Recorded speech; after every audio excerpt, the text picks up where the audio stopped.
প্রায় এক মাস হলো এত গরমে রাতে ঘুমাতে পারছি না আমরা। বউয়ের বায়না ছিল একটা স্ট্যান্ড ফ্যানের অনেকদিন ধরেই, তাই আজ কিনে দিতেই পূজা আর এলিনার মুখে হাসি দেখেই খুবই ভালো লাগলো আমার। এই হোয়াটসঅ্যাপ ফ্যামিলি, আশা করছি সবাই ভালো আছো, আমরাও ভালো আছি। সকাল সকাল ঘুম থেকে উঠেই আজকের মিনি ব্লগটা চালু করলাম। সকাল থেকে রাত পর্যন্ত পূজার আমি কি করছি সবকিছু তোমাদের মাঝে শেয়ার করব। আশা করছি ভিডিওটা খুবই ভালো লাগবে তোমাদের। আজ পূজা আমার অনেকটাই আগে ঘুম থেকে উঠে পড়েছে। ঘর থেকে বেরোতে দেখি ম্যাডাম আমার হাতে গরম চা সাথে একটা বিস্কুট নিয়ে মহানন্দে সিঁড়ির উপর বসে খাচ্ছে। এই একটাই নেশা আছে পূজার মধ্যে, যেটা সকালে না খেলে পূজা রাতে হয়তো ঠিক করে ঘুমাতেই পারে না। আমি আর কি করব, প্রথমেই যে আমার কাজ থাকে মুখের দুর্গন্ধ দূর করা। তাই বেশি দেরি না করে প্রথমে ব্রাশটা সেরে নিলাম, যাতে কেউ বলতে না পারে সুজিত দা তোমার মুখ থেকে গন্ধ বেরোচ্ছে। আর এদিকে দেখি ম্যাডাম আমার চা বিস্কুট খেয়ে সকালের রান্না চাপিয়ে দিয়েছে। আলু দিয়ে বটবটি ভাজা, সাথে থাকবে গরম গরম ভাত। পূজা ওদিকে রান্না করতে লাগলো, আমি এদিকে বেডরুমের মধ্যে এসে ড্রেসটাকে চেঞ্জ করে নিজেকে একটু ফ্রেশ করতে লাগলাম, যাতে যে আমায় দেখে একেবারে ফিদা হয়ে যায়। তখন ঘড়ি কাটার সময় সকাল 8টা। সোনা বাইকটাকে বের করতে না করতেই একগাল হাসি দিয়ে বাজারে ব্যাগটা হাতে ধরিয়ে দিল পূজা। এটা আমার প্রতিদিনের ডিউটি, কিছু করিয়ার না করি এই কাজটা আমার রোজই করতে হয়। কার কার আমার মতো এই ডিউটিটা প্রতিদিন করতে হয় অবশ্যই কমেন্ট বক্সে জানিও, আমি খুবই খুশি হব। সোনা বাইকের হাতে বাজারের ব্যাগটা ধরিয়ে দিয়ে 100 স্পিডে উঠতে উঠতে যেতে লাগলাম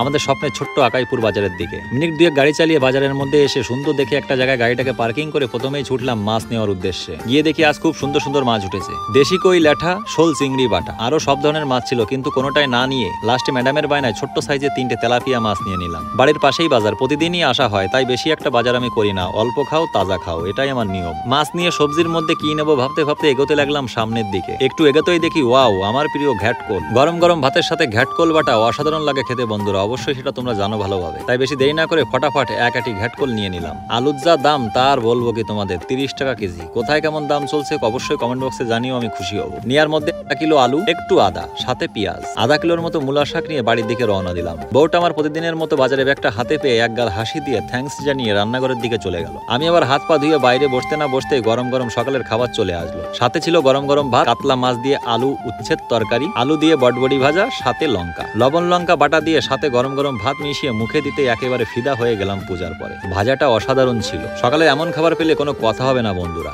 যাই হোক, সকালের খাবারটা সবাই একসাথে মিলেমিশে খেয়ে চলে আসলাম আমার দোকানে। তোমরা কম বেশি অনেকেই জানো ছোট্ট একটা দোকান এই বাজারে আমার আছে, জামা প্যান্টের, তাই না আসলে হয় না। ঘড়ির কাটায় তখন সময় সকাল 9টা 30। আমি ডিউটি দিতে লাগলাম দোকানে, আর এদিকে পূজা বাড়িতে রান্না করতে লাগলো। সময় 1টা। বাড়ি যাওয়ার পথ আমাকে দেখে একগাল হাসি দিয়ে বলল, হাত পা ধুয়ে তুমি খেতে বসো, অনেকটা লেট হয়ে গেছে। আমিও দেরি না করে তাড়াতাড়ি হাত পা ধুয়ে সবাই একসাথে খেতে বসে পড়লাম। আজ একদম সিম্পল রান্না হয়েছিল বাড়িতে। তেলাপিয়া মাছ দিয়ে পটল দিয়ে তরকারি, সাথে ছিল সর্ষে সম্বরা দিয়ে কাঁচা আম দিয়ে টক। একগাল মুখে দিতেই মন ভরে গেল আমার। রান্নাটা সিম্পলের মধ্যে খুবই সুন্দর ছিল। পূজাও একগাল দুগাল করে খাবারটা শেষ করলো। খাওয়া দাওয়া শেষ করে দুপুরে আবার একটু রেস্ট না করলে আমার আবার মাথা ব্যথা হয়, সাথে পূজারও। আর এরিনার কথা তোমাদের বলবো কি, তাই 3 জনের 2 থেকে 3 ঘন্টার জন্য একটু শুয়ে পড়লাম। দুপুরে এতটাই গরম পড়েছে যে তোমাদের আর বলবো কি, তাই আমি প্রতিজ্ঞা করেছিলাম আজ রাতে একটা স্ট্যান্ড ফ্যান নেবই। এমনিতে অনেকদিন ধরে পূজার খুব বায়না ছিল একটা স্ট্যান্ড ফ্যানের। ও আমায় প্রায়ই বলতো এত গরমে সত্যি আমাদের খুবই কষ্ট হয়। আমি ওদের কষ্টটা বুঝতাম, তাও কিছু করা ছিল না বন্ধুরা। টাকা পয়সারও একটা ব্যাপার থাকে। তোমরা সবাই জানো আমি বাড়ি করছি, হাতে একদমই টাকা পয়সা দাঁড়াচ্ছে না,